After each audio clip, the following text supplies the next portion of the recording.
Sir मुझे ऐसा लगता है कि आजकल की जो न्यू जनरेशन है उनका ज्वेलरी के प्रति जो रुझान है वो काफी कम हुआ है, तो इस बारे में आप क्या कहेंगे? देखिए, ज्वेलरी के प्रति रुझान कम हुआ है, मैं ऐसा नहीं मानूंगा, क्योंकि नई जनरेशन में दोनों ही तरह के लोग हैं। थोड़ा सा वर्सेटाइल और मॉडर्न कल्चर के लोग हैं जो थोड़ा वेस्टर्न कल्चर से ज़्यादा इन्फ्लुएंस्ड हैं, तो वो उनका ज़रूर मैं ये कह सकता हूँ कि वो थोड़ा कंफर्टेबल रहना चाहते हैं और कैजुअल्स पहनना चाहते हैं, अपनी कैजुअल लाइफस्टाइल चाहते हैं। अभी बीच में वर्क फ्रॉम होम का कल्चर चला था, तो उसकी वजह से भी थोड़ा सा इफेक्ट है।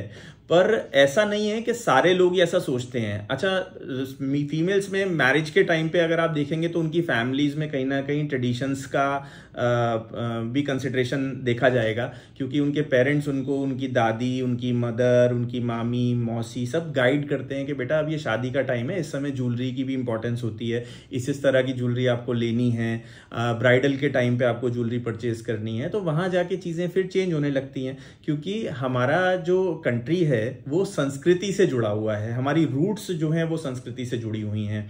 तो संस्कृति से जुड़े होने के कारण से अब आप देखेंगे तो पेरेंट्स गाइड करते हैं कि बेटा आपको यहाँ पायल पहननी है, नोज रिंग पहननी है, ईयर रिंग्स पहनने हैं, रिंग्स पहननी है। तो कहीं ना कहीं आप छोटे छोटे बच्चों की ईयर पियर्सिंग होते हुए देखेंगे। छोटी बिटिया है मेरे फ्रेंड्स की और हमारी फैमिली में, तो उनकी सबकी ईयर पियर्सिंग बचपन में करा दी जाती है। तो ये दर्शाता है कि हमारे कहीं ना कहीं संस्कृति से जुड़ाव है। सेकेंडली, अब एक एस्पेक्ट में आपका ध्यान खींचना चाहूंगा कि इस ज्वेलरी को पहनने का पर्पस सिर्फ एज एन एक्सेसरी नहीं है, इसका साइंटिफिक एस्पेक्ट भी है। जैसे ईयर पियर्सिंग हम कराते हैं, तो ईयर पियर्सिंग का सीधा सीधा कनेक्शन हमारे विजन से है, हमारी आई साइट से है। फीमेल्स में देखिए नोज रिंग हम रिकमेंड करते हैं, तो नोज रिंग का सीधा सीधा कनेक्शन हमारे हार्मोनल डिसबैलेंस को कंट्रोल करना, हार्मोन्स को बैलेंस करना, हमारा फीमेल्स से रिलेटेड डिफरेंट तरीके के हार्मोनल इश्यूज होते हैं, उसमें ये बहुत बेनिफिट करता है। मेंस्ट्रुअल क्रैम्प्स में बहुत बेनिफिट करता है। तो खास तौर पे ये फीमेल्स के लिए बहुत ही ज़्यादा यूजफुल है। पैरों में पायल पहनाई जाती हैं, तो उसका भी एक कारण है कि ब्लड सर्कुलेशन हमेशा पैरों की तरफ होता है, और क्योंकि गर्म रहती है बॉडी वहाँ से, तो हमें थोड़ा ठंडक के लिए पैरों में पायल पहनाई जाती है सिल्वर में, क्योंकि गोल्ड की पायल अवॉइड करने के लिए बोला जाता है। अब उसके सुपरस्टिशियस रीजंस भी हैं, लेकिन उसके साइंटिफिक रीजंस भी हैं। साइंटिफिक रीजंस में चांदी ठंडी होती है और उसको पैरों में पहनना हमारे लिए अच्छा होता है। टो रिंग्स भी ऐसे ही सिल्वर के पहनाए जाते हैं, और खास तौर पे एक पर्टिकुलर फिंगर में पहनाए जाते हैं। तो वो मैरिज के बाद ही क्यों पहनाए जाते हैं टो रिंग्स, उसका भी साइंटिफिक रीजन है, क्योंकि वो आपके यूट्रस को कंसीव करने में, बेबी कंसीव करने के लिए बहुत बेनिफिशियल है।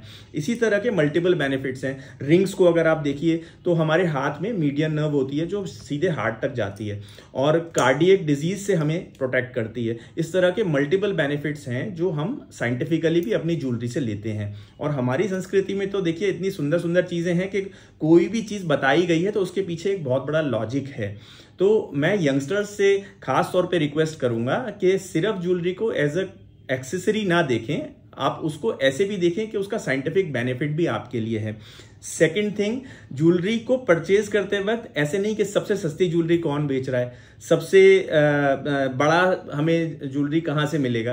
आप अपने ऊपर भी देखिए कि क्या चीज़ सुंदर लग रही है, क्या आपके अकॉर्डिंग वाइबल है, क्या आपके कॉस्ट्यूम को सूट करता है, क्या आपका पर्सनल स्टेटमेंट क्रिएट करता है।